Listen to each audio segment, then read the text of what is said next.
ఒక్కసారి కొమ్మూరి గోల్డ్ కి కాల్ చేయండి. తాకట్లో ఉన్న మీ బంగారాన్ని విడిపించి మార్కెట్ ప్రైస్ కి వాళ్ళు కొనుక్కుని మిగతా డబ్బులు మీకు ఇచ్చేస్తారు. నమస్తే, వెల్కమ్ టు మనం టీవీ. నేను యాంకర్ సిరి. ప్రస్తుతం మనతో పాటు ఉన్నారు రేణు ఫిజియోథెరపీ క్లినిక్ నుంచి డాక్టర్ భరత్ గారు. డాక్టర్ గారితో మాట్లాడదాం. డాక్టర్ గారు నమస్తే. నమస్తే అండి. డాక్టర్ గారు, చాలా రకాల నడుము నొప్పులు ఉంటుంటాయి.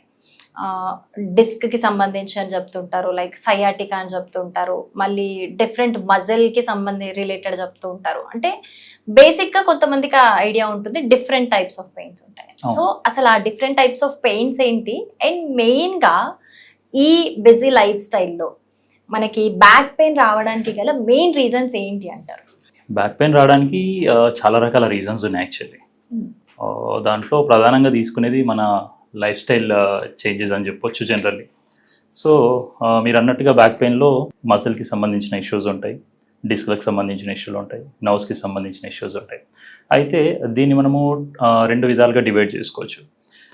ఒకటి లైక్ మెకానికల్ బ్యాక్ పెయిన్ అని అంటాం. సో ఇది ఏంటంటే లైక్ స్ట్రెయిన్ వల్ల, పోస్చరల్ ఇంబ్యాలెన్స్ వల్ల మజిల్స్ అనేటివి ఎక్కువగా ఎఫెక్ట్ అయ్యి వచ్చే పెయిన్స్ ఇవి సూపర్ఫిషియల్గా ఉంటాయి. అండ్ రెండోది డీజనరేటివ్ కేసెస్ అని చెప్పొచ్చు. సో దీంట్లో ఏమవుతుంది అంటే ఇంటర్నల్గా, అంటే స్పైన్ లోపల డిస్క్లు అరగడం కానీ, బల్జెస్ జరగడం కానీ, లేదు అని అంటే నవ్ మీద ఒత్తిడి పడడం కానీ, ఇట్లాంటివి మనం డీజనరేటివ్ కిందకి చూసుకుంటాం. ఇలా రెండు రకాలు ఉంటాయి. అయితే మీరు అన్నట్టుగా ఈ బిజీ లైఫ్ లో బ్యాక్ పెయిన్స్ అసలు ఎందుకు వస్తున్నాయి అనుకుంటే కనుక, పర్టికులర్లీ చెప్పాలి అని అంటే ప్రొలాంగ్డ్ సిట్టింగ్, గంటల తరబడి కూర్చొని పనిచేస్తూ ఉంటారు.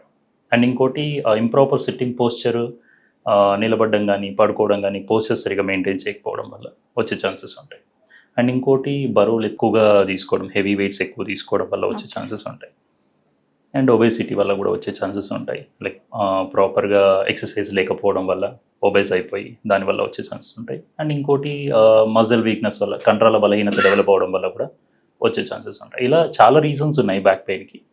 అయితే పర్టికులర్గా బ్యాక్ పెయిన్ అసలు ఎందుకు వచ్చింది ఏంటి అనేది ఆఫ్టర్ డయాగ్నోసిస్ దానికి ఏం ట్రీట్మెంట్ ఉంటుంది ఏందనేది చూసి దాని వయసుగా మనం తగ్గించుకోవచ్చు.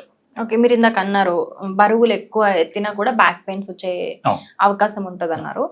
కొంతమంది ఈ జిమ్ లో డైలీ వర్కౌట్స్ చేసే వాళ్ళు ఒక స్టేజ్ వచ్చినాక ఇంకా బరువులు ఎత్తడానికి ప్రాక్టీస్ చేస్తూ ఉంటారు. సో అలాంటి కేసెస్ లో కూడా ఇలాంటి బ్యాక్ పెయిన్స్ అటాక్ అయ్యే అవకాశం ఉంటుంది. చాలా మంది వస్తున్నారు మా దగ్గరికి కూడా, లైక్ జిమ్ లో వెయిట్స్ తీసుకొని బ్యాక్ పట్టేసిద్దని చెప్పేసి రావడం. సో కొన్ని కేసెస్లో సింపుల్ మజిల్ స్ట్రైన్స్ వస్తూ ఉంటాయి. సో దాంట్లో మనము బేసిక్ సెషన్స్ ఇచ్చి పంపిస్తూ ఉంటాం. కొన్ని కేసెస్ ఏంటి అంటే వాటిని ఇగ్నోర్ చేసి అట్లాగే కంటిన్యూస్గా వెయిట్స్ తీసుకోవడం వల్ల ఏమవుతుంది అని అంటే ఈ మజిల్ వీక్నెస్ కాస్త ఇంటర్నల్గా ఎఫెక్ట్ చూపించి లోపల డిస్కులు జారడం కానీ ఇట్లాంటివి జరుగుతూ ఉంటాయి అన్నట్టు. అలా ఉంటుంది. అంటే మీరే చెప్తుంటారు ఎక్సర్సైజ్ చేయాలి కంపల్సరీ, బాడీ ఫిట్ గా ఉండాలంటే, లైక్ హెల్దీగా ఉండాలంటే. కానీ ఇలా ఫిట్నెస్ కి మెయింటైన్ చేస్తున్నప్పుడు కూడా మళ్ళీ అటాక్స్ అవ్వడం అనేది, మీ క్వశ్చన్ కరెక్ట్. యాక్చువల్లీ మీ డౌట్ చాలా మందికి ఉంటుంది డౌట్. అయితే ఇక్కడ ఎక్సర్సైజ్ ఇంపార్టెంటే, కాకపోతే ఏ రకమైన ఎక్సర్సైజ్ చేస్తున్నాం అనే దాని మీద కాన్సన్ట్రేట్ చేయాలి first.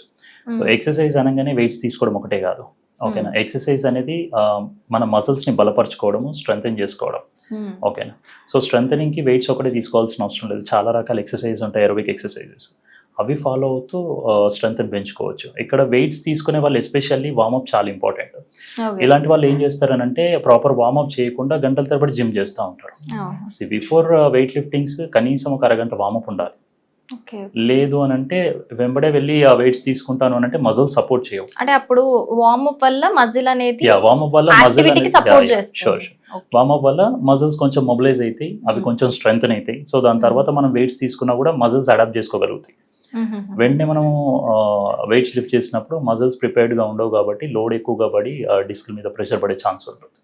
Okay, and nowadays sciatica అనే ప్రాబ్లం చాలా మంది మేజర్గా ఒక 10 members లో తీసుకుంటే ఆల్మోస్ట్ 8 members కి అయితే ఉంటుంది. కామన్ అయిపోయింది సయాటికా అనేది. అసలు ఈ మెయిన్గా సయాటికా రావడానికి ఈవెన్ చిన్న వయసులో కూడా చూస్తున్నాము. అంటే నౌవేడేస్ ఈ రోడ్ అటు ఇటు ఉండటం వల్ల బైక్ మీద వెళ్తుంటే సడన్ గా గుంతలు వచ్చినా కూడా వచ్చేస్తుంది అని చెప్తున్నారు. అది ఎంతవరకు నిజంగా అంత సింపుల్ వాటికి కూడా సయాటికా ఎఫెక్ట్ అయ్యే అవకాశం ఉంటుందంటారు?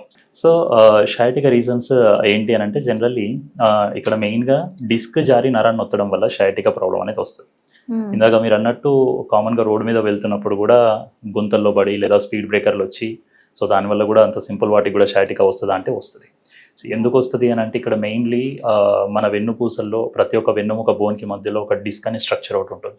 ఇది ఎలాంటి స్ట్రక్చర్ అంటే జెల్లీ లైక్ కుషన్ లాంటి స్ట్రక్చర్ ఇది. సో మెత్తగా ఉంటుంది ఇది.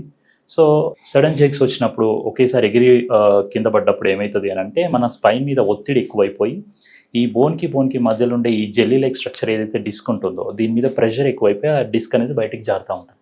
ఇమీడియట్ ఇంపాక్ట్ చూపిస్తారు. ఓకే, అయితే నాకు తెలిసి వర్షాకాలంలో ఎక్కువ సైటికా కేసెస్ వస్తాయేమో కదా.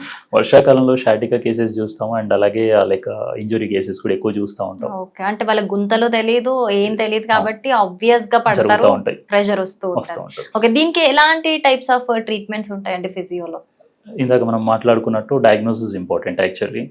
బేస్డ్ ఆన్ డయాగ్నోసిస్ మనం ట్రీట్మెంట్ ప్లాన్ చేస్తాం. అసలు ఈ ప్రాబ్లం ఎందువల్ల వచ్చింది, ఎక్కడెక్కడ ఎఫెక్ట్ అయింది, దాన్ని చూసి దాని వైజ్ గా ట్రీట్మెంట్ ప్రోటోకాల్. ఓకే, మీరు స్టార్టింగ్ అన్నారు muscle problem, disc problem, nerves, ఈ మూడిటికి కూడా ఫిజియోలో కంప్లీట్ ట్రీట్మెంట్స్ ఉంటాయా? ఉంటుంది, క్యూరబుల్ కంప్లీట్ గా క్యూరబుల్ ఉంటుంది. ఓకే రైట్, నాకు తెలిసి అన్ని డౌట్స్ అడిగేశాను. Thank you so much doctor. Thank you.